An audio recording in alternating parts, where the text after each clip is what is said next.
అయోధ్య రాముల వారిని తలుచుకోకుండా ఉండలేము. అలాగే అయోధ్య పూజా సామాగ్రి కూడా వాడకుండా ఉండలేము. అయోధ్య పూజా సామాగ్రి వాడండి, మీ పూజని పరిపూర్ణం చేసుకోండి. డీలర్షిప్, డిస్ట్రిబ్యూషన్, హోల్సేల్ కై సంప్రదించవలసిన నంబర్లు.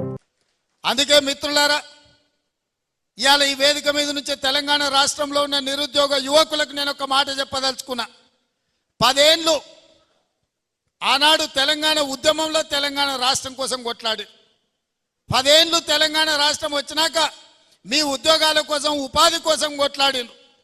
ఆ 20 ఏళ్లలో ఏ నియామకాలు జరగలేదు. కానీ కాంగ్రెస్ అధికారంలోకి వచ్చిన వెంటనే 90 రోజుల్లో 30,000 ఉద్యోగ ఖాళీలు భర్తీ చేసి నిరుద్యోగ యువకులకు ఉద్యోగాలు ఇచ్చింది కాంగ్రెస్ పార్టీ కాదా? మాకు తెలుసు ఆ బాధ ఏందో.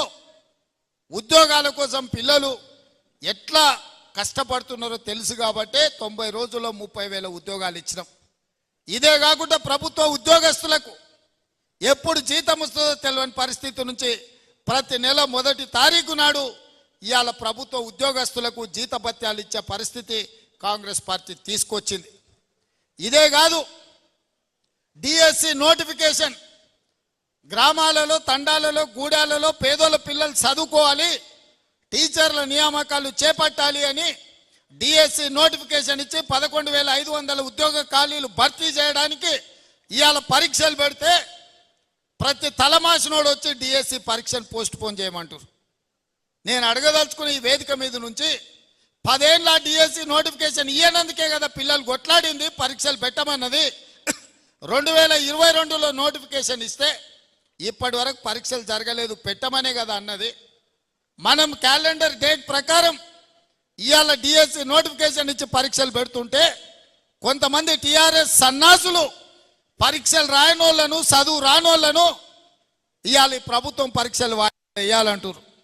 గ్రూప్ 1 పరీక్షలు వాయిదాలు వేయాలంటారు. 2022లో ఆనాడు 1:50 లాగా నోటిఫికేషన్ ఇచ్చి పరీక్షలు పెట్టాలనుకున్నారు. పెట్టిన పరీక్షల ప్రశ్న పత్రాలు జిరాక్స్ సెంటర్లలో ఎక్కడ పడితే అక్కడ చౌరస్తాలలో పల్లి బఠానీలు అమ్మినట్టు అమ్మితే పరీక్షలు రద్దయిపోయినాయి.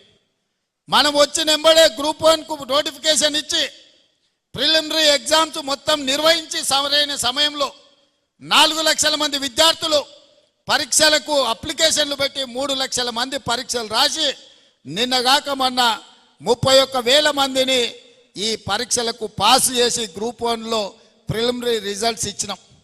ఇప్పుడు మెయిన్ ఎగ్జామ్స్ మనం పెట్టాలంటే 1:50 కాదు, 1:100 విలువని అంటారు.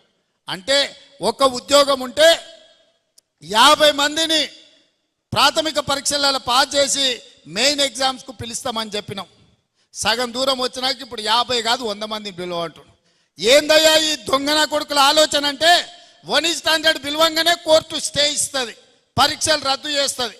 నువ్వు నోటిఫికేషన్లా 1:50 ఇచ్చి పరీక్షలు అయిపోయినాక 1:100 ఎట్లా పిలుస్తావు? ఒక ఉద్యోగానికి 50 బదులు ఒక ఉద్యోగానికి 100 మందిని ఎట్లా పిలుస్తావు? అది తప్పు అని కోర్టు పరీక్షల్ని రద్దు చేస్తుంది. మళ్ళీ మొదటి నుంచి మొదలు పెడితే మళ్ళీ ఏడాది పోతుంది.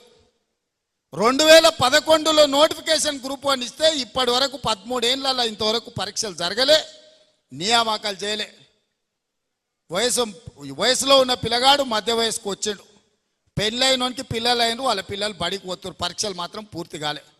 నేను ఏదైనా చేసి డిసెంబర్ లోపల పరీక్షలు చేసి దాదాపుగా 1000 మంది గ్రూప్ 1 ఆఫీసర్లను తెలంగాణ రాష్ట్ర నిర్మాణంలో ఫలితాలు ఇచ్చి వాళ్ళను అధికారులను చేయాలని నేను చూస్తుంటే ఈ దొంగలంతా గూడు పుటాని చేసి ఆ పరీక్షలు పోస్ట్ పోన్ చేయమంటారు. ఇట్లనే గ్రూప్ 2 కూడా, అట్లనే గ్రూప్ 3 కూడా దానికి ఒక 5 లక్షల మంది, దీనికి ఒక 5 లక్షల మంది పరీక్షలకు ఈరోజు హాజరుగానికి అప్లికేషన్లు పెట్టుకోరు. ఈ పరీక్షలు పోస్ట్ పోన్ చేస్తే కోచింగ్ సెంటర్లు బతుకుతాయి. ఒక్క నెల ఏదైనా పరీక్షలు గ్రూప్ 1 గ్రూప్ 2 పోస్ట్ పోన్ చేస్తే ఒక్కొక్క కోచింగ్ సెంటర్కు 100 కోట్ల రూపాయల ఫీజులు వస్తాయి. ఇవాళ కోచింగ్ సెంటర్ల మాఫియా కొంతమంది కిరాయి మనుషులను పెట్టి ఆ కిరాయి మనుషులతో రోడ్ల మీద ధర్నాలు చేసి పరీక్షలు పోస్ట్ పోన్ చేయమని అడుగుతున్నారు. ఇవాళ మాకు ప్రభుత్వానికి పోయేదేముంది? ఒకవేళ పరీక్షలు పోస్ట్ పోన్ చేస్తే విద్యార్థులకు నష్టం. కోచింగ్ సెంటర్లు 100 కోట్ల రూపాయలు కొల్లగొట్టడానికి కోచింగ్ సెంటర్లో ఇవాళ పరీక్షల్ని వాయిదా ఏమని అడుగుతారు. గ్రామాన మీరు చెప్పండి. 10 ఏళ్ళు పరీక్షలు పెట్టలే, ప్రభుత్వ ఉద్యోగాలు ఇవ్వలే. కాంగ్రెస్ వచ్చిన ఎంబడే 30,000 ఉద్యోగాలు ఇచ్చింది. డిఎస్సి నోటిఫికేషన్ ఇచ్చింది, గ్రూప్ 1 నోటిఫికేషన్ ఇచ్చింది, గ్రూప్ 2 నోటిఫికేషన్ ఇచ్చింది, గ్రూప్ 3 నోటిఫికేషన్ ఇచ్చింది. రాబోయే డిసెంబర్ 9 తారీఖు లోపల ఈ పరీక్షల ఫలితాలన్నీ ఇచ్చి వేలాది మంది నిరుద్యోగ యువకులకు ఉద్యోగ అవకాశాలు ఇవ్వాలని మా ప్రభుత్వం ప్రయత్నం చేస్తుంటే పరీక్షలు వాయిదా ఏమంటారు? అన్ని పరీక్షలు 2022లో నోటిఫికేషన్ ఇచ్చినవే. ఆ సన్నాసి పరీక్షలు పెట్టలేదు. ఈ 2 ఏళ్ళు పిల్లలు చదువుతూనే ఉన్నారు, కోచింగ్ సెంటర్ల చుట్టూ తిరుగుతూనే ఉన్నారు. ఇప్పుడు కొత్తగా మళ్ళీ వాయిదా వేస్తే ఇవన్నీ కూడా కోచింగ్ సెంటర్లలో వాళ్ళ కోచింగ్ సెంటర్లు నడపనికే. మా దగ్గర కూడా అక్కడి నుంచి ఇక్కడి నుంచి పైరవి చేస్తారు. సార్ మేము కోచింగ్ సెంటర్లు పెట్టుకున్నదే ఇవి నడుస్తామని, నువ్వు అన్ని పరీక్షలు పెట్టి పిల్లలకు ఉద్యోగాలు ఇస్తే మా దగ్గర ఎవరు చదువుకుంటాడు, మా వ్యాపారం మూతపడదా అని వస్తారు. ఇంత సిగ్గు తప్పిపోయారు. నిరుద్యోగ యువకుల బలహీనతను వ్యాపారంగా మార్చుకోవాలని కొన్ని కోచింగ్ సెంటర్ల యజమానులు ఈ ఆర్టిఫిషియల్ ఉద్యమాలను ఇవాళ మన కళ్ళగట్టినట్టు చూపించాలనే ప్రయత్నం చేస్తారు. ఎప్పుడు కేసీఆర్ బలహీన పడతాడో, ఎప్పుడు కేసీఆర్ పతనం అవుతాడో విద్యార్థులను రెచ్చగొట్టి వాళ్ళని సావగొట్టి వాళ్ళ శవాల మీద పార్టీని బతికించుకోవాలని ఈ సన్నాసోడు విద్యార్థుల శవాల కోసం ప్రయత్నం చేస్తున్నాడు.